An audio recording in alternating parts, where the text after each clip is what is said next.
Na, lalo na sa tubig yan. Meron pa dyan. Harap.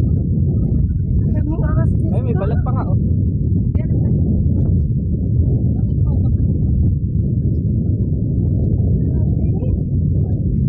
Yan po, tayo po ay nasa, anong isla to?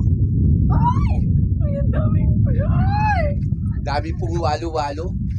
Anong isla? Ay, anong isla yan? Ay, gumalaw! Ano po? Ay, Pulo kukok. Pulok-kukok. Ay, gumagalaw yung angas sa'yo! Kita niyo po ba yung buntot? Ayan. meron pa pala dito. Ayan o, yung buntot. Ay, gumagalaw yung angas! Siguro. Ayan po, mga Saan na yung ahas. pinakatirahan nila? Eh kasi, Akala ko nasa baba eh. hindi, pagka may tubig, lumalangoy sila sa tubig. Walu-walo lang tawag yan. Isa yun sa pinakamamandag na sea snake. Oo, kamandag yan. Matindi kamandag yan eh. Yung walu-walo.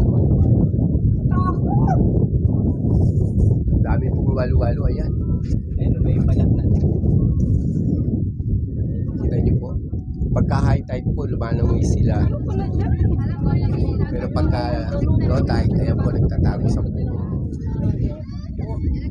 Ma, nakikigaya tuloy. Napapanako din siya eh. Nakagat kayo. Ito po ang paligid ng bato. Hindi ko natin alam sa mga butas na yan. Baka may walu-walo din po. Pero doon po sa labas ay nakita na natin. Ito po ang Isla Kukuk. Napakainit po. Low tide po ngayon kaya naglitawan po yung mga yan.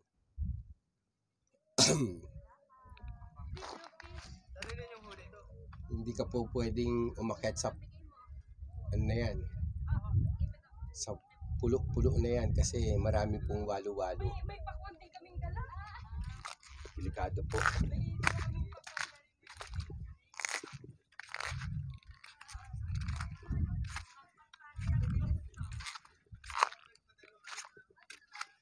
Masarap pong mangisda rito.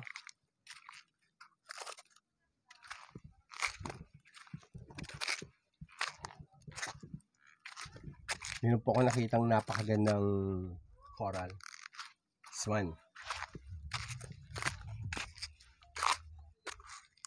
Coral po.